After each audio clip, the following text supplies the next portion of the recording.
Boa noite a todos. Que a paz e o amor de nosso Senhor Jesus Cristo esteja entre nós, hoje e sempre. Que assim seja. Vamos começar a noite de hoje fazendo uma oração. Pai, é sempre com muita gratidão e amor que nos apresentamos a Ti. Que a vossa inspiração nos guie em todos os nossos dias. Que a Tua bondade nos ensine a ser melhor.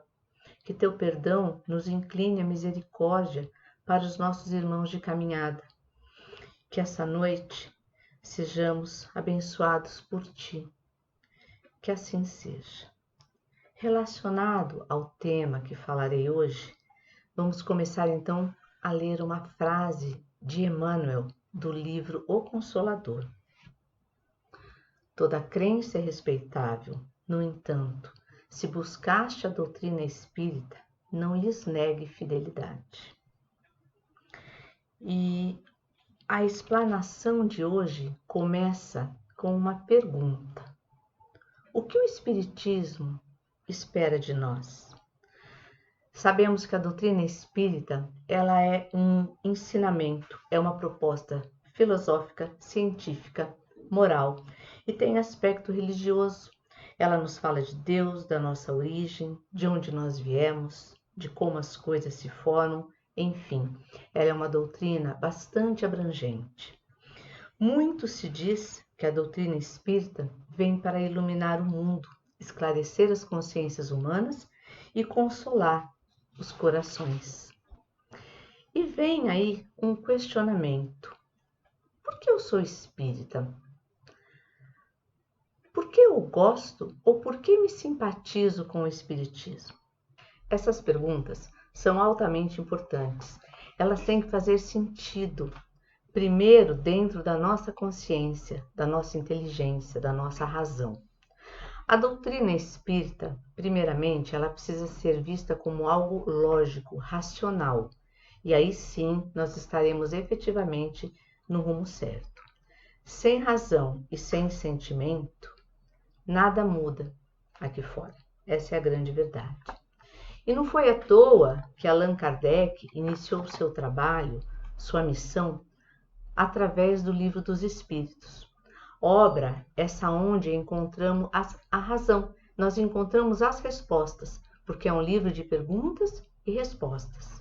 Em seguida, Allan Kardec divulgou o Evangelho segundo o Espiritismo, facilitando a interpretação daquilo que nos foi primeiramente dito no Livro dos Espíritos, facilitando a interpretação das parábolas, das lições que Jesus tinha nos deixado, né? E ele despertou os nossos sentimentos. Kardec vem e explica. Quando eu desperto a minha mente, quando eu raciocínio, eu mudo o meu sentimento, a minha forma de ser, a minha forma de agir. É onde se inicia a transformação dos pensamentos e sentimentos. E aí as coisas começam a se transformar, a mudar, a melhorar. É hora de incorporarmos esses dois grandes elementos na nossa vida, a razão e o sentimento. Não há para trabalhar com eles separadamente, pois assim nós vamos conseguir transformar o nosso coração, o nosso ser, o nosso espírito em uma grande fortaleza. A doutrina espírita, ela não é feita apenas de livros, obras, palavras. É algo muito maior, é algo muito mais profundo. Nós precisamos compreender a dimensão, a grandiosidade, a oportunidade que é ter uma doutrina como essa para nos esclarecer, consolar, orientar e guiar. Hoje, nós estamos vivendo o auge da transição planetária. Nunca antes da história a humanidade foi tão exigida do ponto de vista do progresso, da evolução, da melhora e do crescimento espiritual. O Espiritismo é uma luz, uma das luzes da humanidade. E se o Espiritismo é essa luz, a lanterna que vem iluminar o mundo, somos nós, os espíritas. Nós somos a bateria dessa lanterna, aqui no mundo terrestre e no mundo espiritual. A maior tarefa da humanidade é manter essa luz acesa. A doutrina é basicamente obras do ponto de vista da construção, da codificação. O trabalho fundamental de Kardec foi organizar, deixar tudo bem explicadinho para que nós pudéssemos estudar. Só que toda a obra, sem prática, ela não serve para nada. Essa é a grande verdade. E é isso que o Espiritismo espera de nós. O nosso despertar de consciência, o nosso despertar dos sentimentos. Porque sem isso, nós não estaremos alimentando essa luz. Nós não seremos a bateria dessa lanterna. E manter essa luz acesa exige muito trabalho, comprometimento, dedicação e disciplina. Emmanuel nos diz: bastam as simples chamas de uma vela para iluminar metros e metros de uma escuridão, mas basta um pequeno sopro para ela se apagar. Uma vez acontecendo esse despertar dentro de nós, não tem mais volta, é para sempre, é para a eternidade. O grande trabalho do espírita sempre será dentro de si mesmo, primeiramente, para manter essa luz acesa. A chama desse compromisso de espalhar essa luz em qualquer parte, em qualquer circunstância. Espalhar essa luz não é sair falando por aí do Espiritismo, mas sim colocar os ensinamentos do Espiritismo em prática. Espalhar essa luz é cuidar de pequenas coisas, pequenos detalhes. Cuidar de nós mesmos, da nossa casa, dos nossos entes queridos, no nosso trabalho, no trânsito, enfim, na sociedade, na nossa convivência. E quando se fala em espalhar luz, não é nada difícil. É ser simpático, é ser empático. E é para ser assim em qualquer lugar, não só dentro da nossa casa ou dentro da casa espírita. Qual é a luz que nós estamos produzindo? Pensamos nisso já? Qual é a carga que nós estamos dando para a bateria dessa lanterna que vai dominar o mundo? Aí vem Divaldo e ele nos diz que o espírita ele precisa ter 3 coisas básicas. São elas: se espiritualizar, se qualificar e se humanizar. Nós vamos começar então falando pela primeira, que é se espiritualizar. Não necessariamente aquele que se diz espírita é uma pessoa espiritualizada, porque é algo bem diferente e muita gente não tem essa compreensão, esse entendimento. Espiritualização é um patamar, é uma evolução, é um estado espiritual, é um estado de consciência, é uma maturidade espiritual alcançada. Emmanuel nos diz: espírita, seja o nome do teu nome.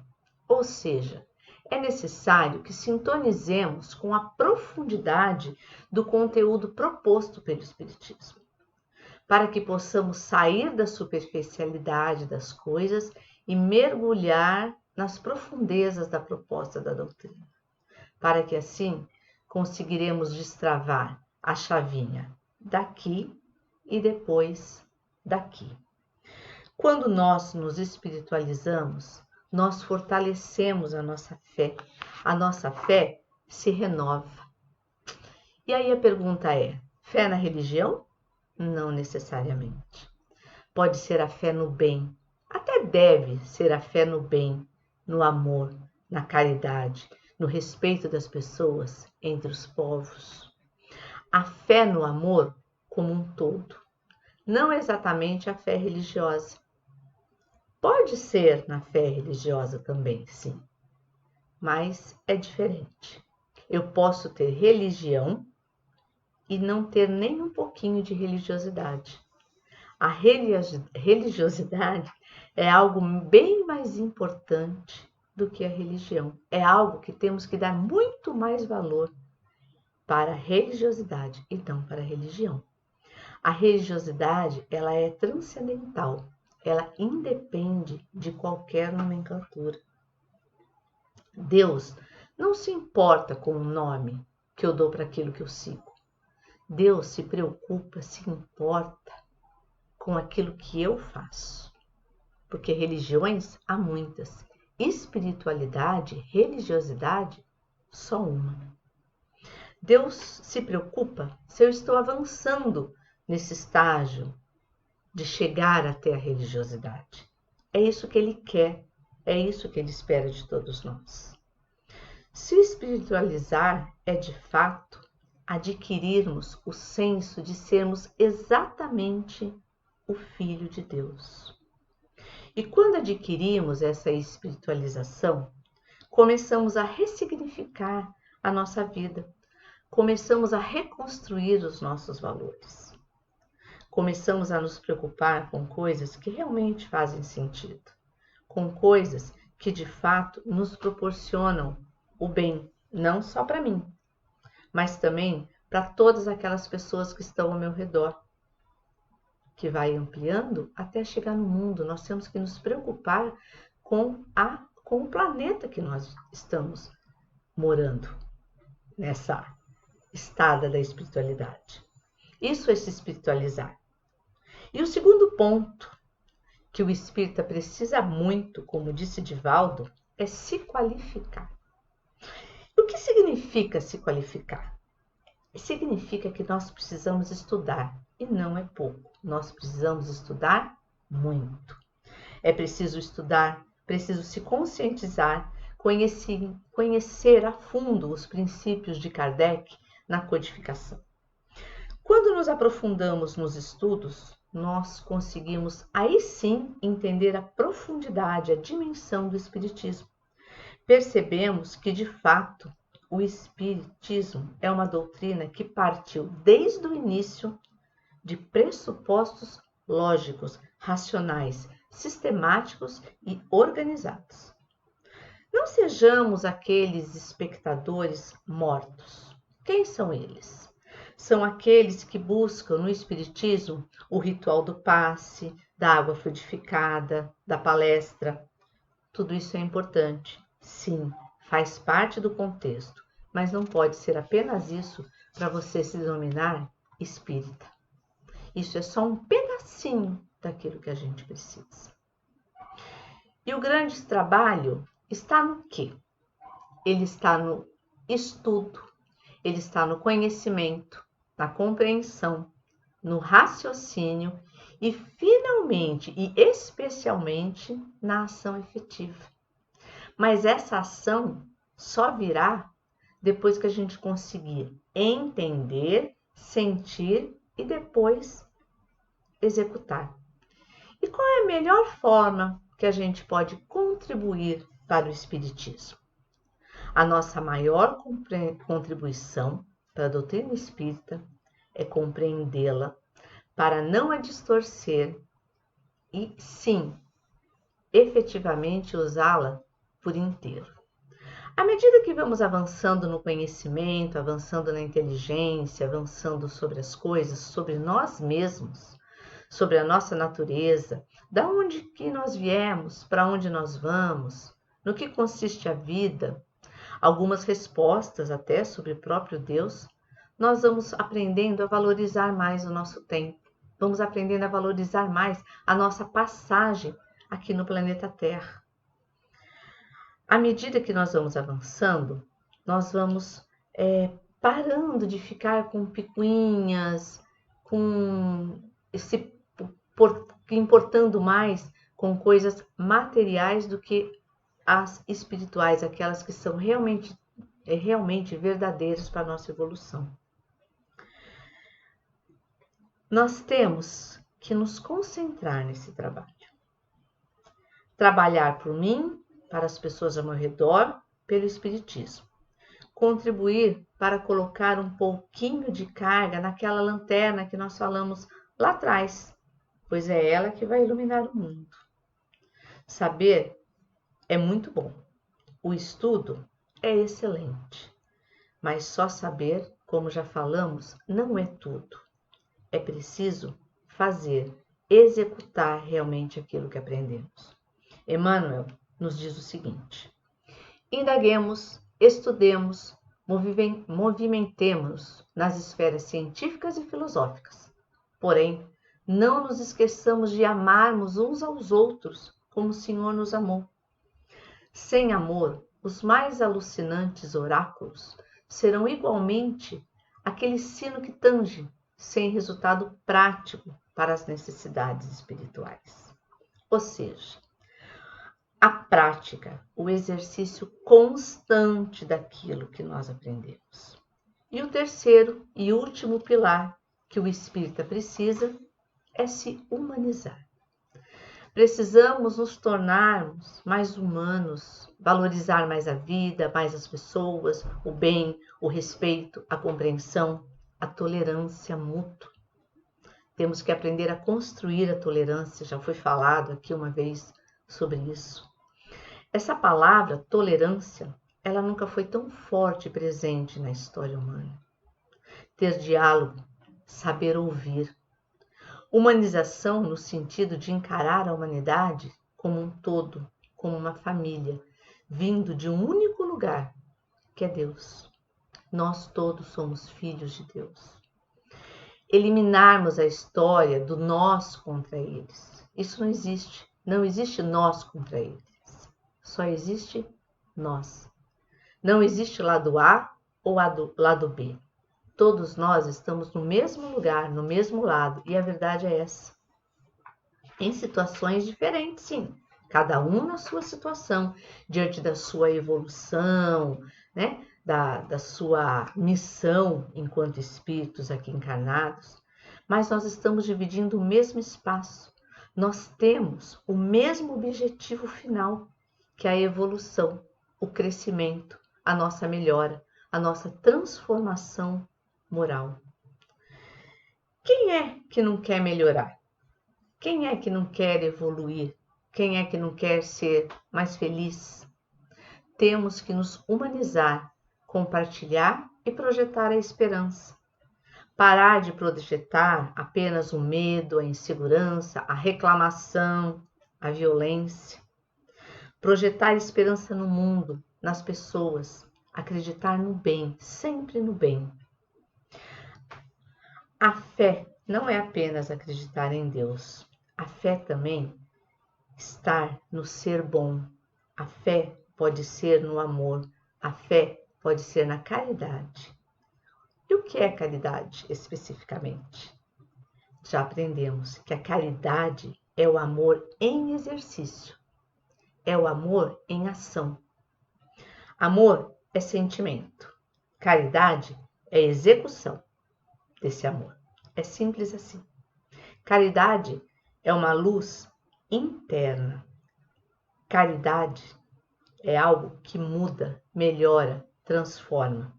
Que essa caridade possa jamais se apagar dos nossos corações. E depende de nós não deixarmos que ela se apague.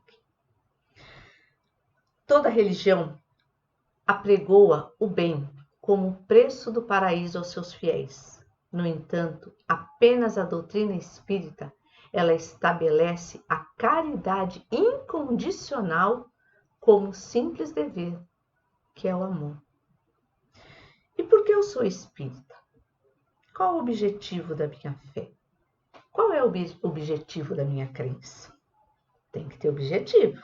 Tudo nessa vida tem que ter um objetivo. E ter fé em alguma coisa tem que ter um objetivo. E o objetivo do Espiritismo, ele é bem simples. Ele é o de iluminar os corações e as almas. Mas paulatinamente. É um processo devagar, porém constante. Mas ele tem que começar. E começar do começo. Ele tem que começar primeiramente aqui dentro de nós. E repetindo que o maior e mais árduo trabalho de todo espírita é sempre aquele que tem que acontecer dentro de si. O trabalho mais árduo é aquele que nós temos que fazer em nós mesmos. mudando o nosso caráter, mudando o nosso comportamento, a forma de pensar, a forma de agir, né? E Emmanuel fala o seguinte: como seremos benfeitores de 100 ou de 1000 pessoas ao mesmo tempo, se ainda não aprendemos a servir, a ajudar 5 ou 10 criaturas? Ou seja, reforçando aquilo que eu falei há momentos atrás, é um processo lento, devagar, porém contínuo, com disciplina. E todas essas oportunidades são para todos nós, sem qualquer diferenciação. E para finalizar nosso bate-papo, as informações que eu trouxe hoje, eu deixo mais uma frase de Emmanuel para nós pensarmos a respeito. Aprenda a semear a luz no solo dos corações, conduzindo o arado milagroso do amor, para que as sombras da ignorância abandonem a terra para sempre. Que assim seja. Gratidão por ter a oportunidade de mais uma vez estar aqui com vocês. Gratidão pela atenção que vocês dispensaram a mim. E desejo a todos uma boa noite, sempre com a presença de Deus e dos espíritos de luz junto de vocês.